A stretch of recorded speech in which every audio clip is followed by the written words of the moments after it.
Oh, what a day. What a lovely day. Well, I'm on my way home early from work today. I'm heading off to a doctor's appointment with my wife.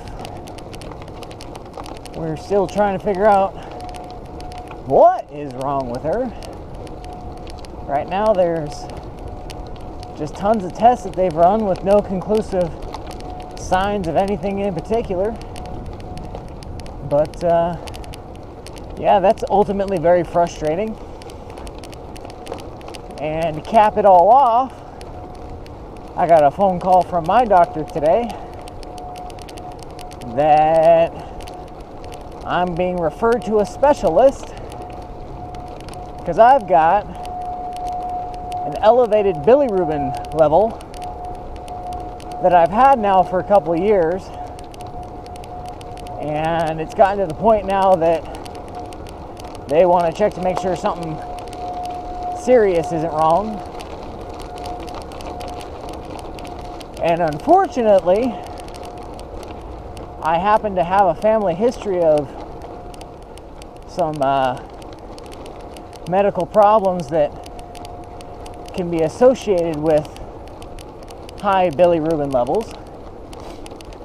My father died from a disease called alpha-1 antitrypsin deficiency, which is kind of a, well, it isn't kind of, it is an autoimmune disease. Specifically, it affects your liver, but what's strange about it is it manifests, or it shows itself, in your lungs. And one of the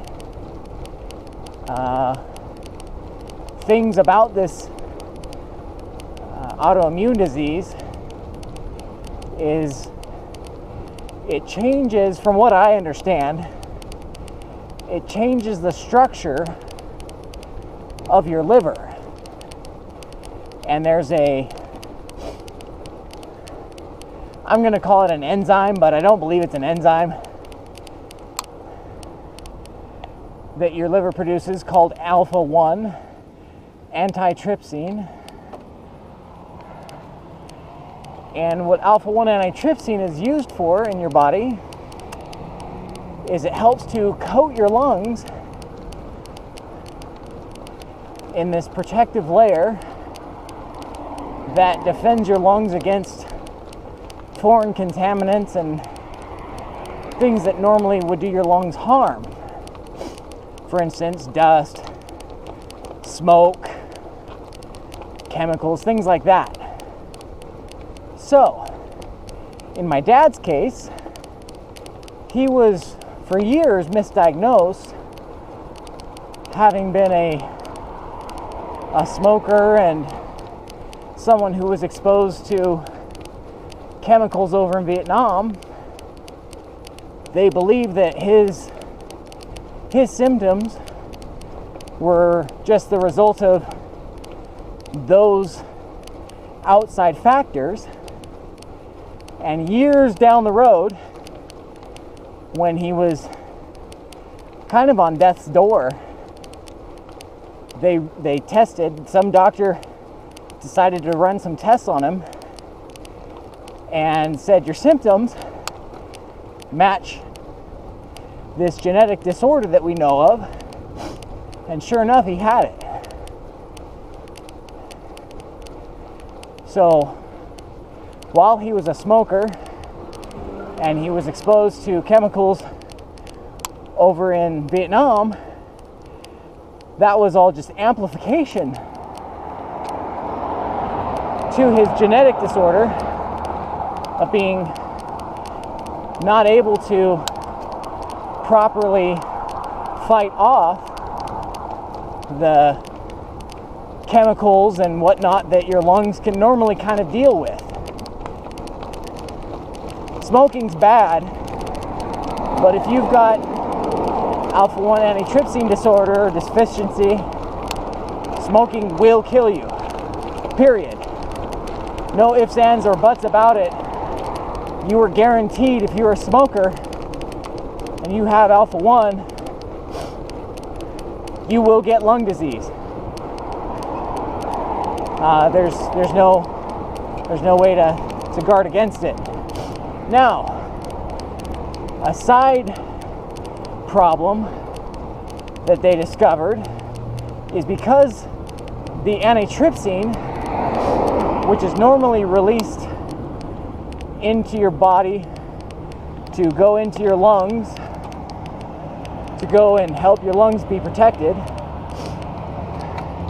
it builds up in your liver because it's not released, and it does damage to your liver.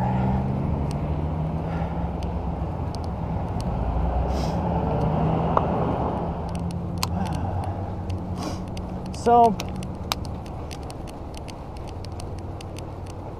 the antitrypsin, I believe, builds up in your liver because your liver cannot actually release it into your body, and this excessive antitrypsin will actually cause damage to your liver, and damage to your liver can result in liver cirrhosis, which leads to liver disease.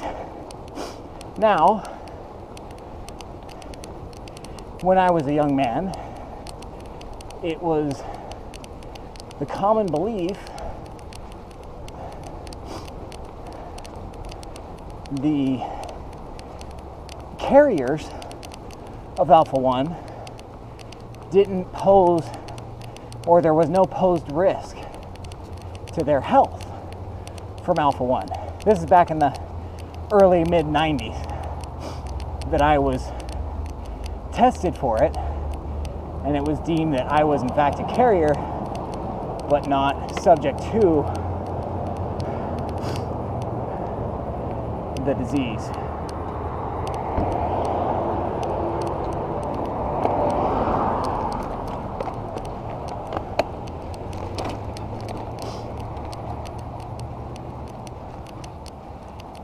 And you get it from basically the genetic lottery of having your parents, who in theory would both be carriers, passing down these recessive genes. And if you get a double recessive, it causes alpha-1 in your body, or the deficiency of. So, when I was younger, because my dad was diagnosed with it, me and my siblings were all tested, and of course, it was found that we were all in fact carriers of at least one recessive gene, in part because my dad, he had double recessives, meaning he could only pass on from his chromosomes this deficient recessive gene. Now, what I found out in the last year was science now has determined that you're not only at risk if you have full-blown alpha-1 deficiency, but even if you're just a carrier like myself. If you have full-blown, you are guaranteed to at some point have lung problems. And the more risks or high-risk factors you introduce, working conditions, smoking, things like that, just elevates the speed at which you deteriorate your lungs. But again, you're guaranteed to get lung disease if you smoke.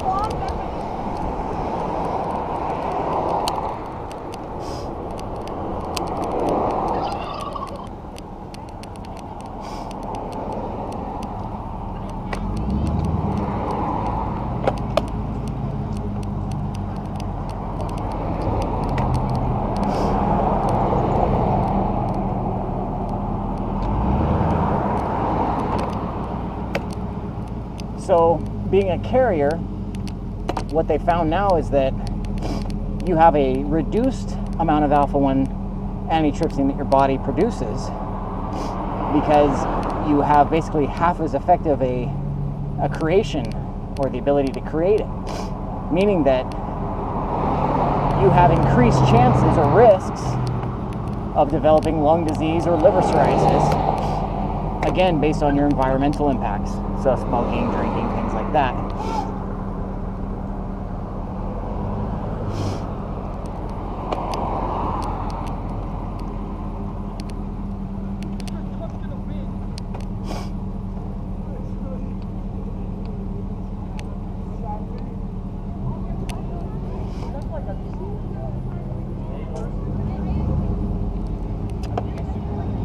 Traffic. Wouldn't have guessed traffic.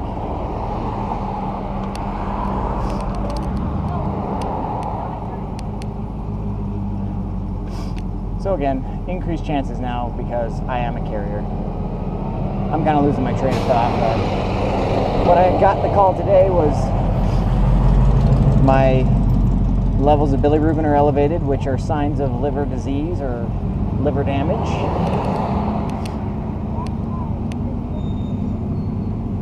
So now I have to go in and see a specialist to see if I in fact have liver disease or liver damage.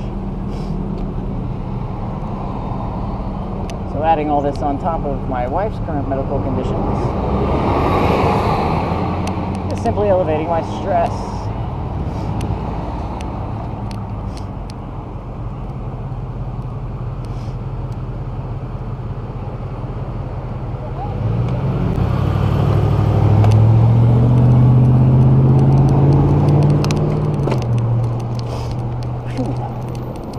Man, this sucks.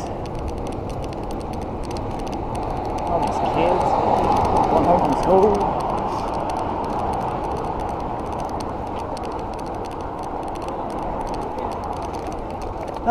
So where was I? I don't know. Basically, the doctors are telling me that right now it appears I've got damage to my liver, and they want me to come in and get tested. My wife, they don't know what's wrong, so she's continuing to go in and get tested. Had the FDA all week. That's a stress. But you know what? Still alive. Haven't died yet.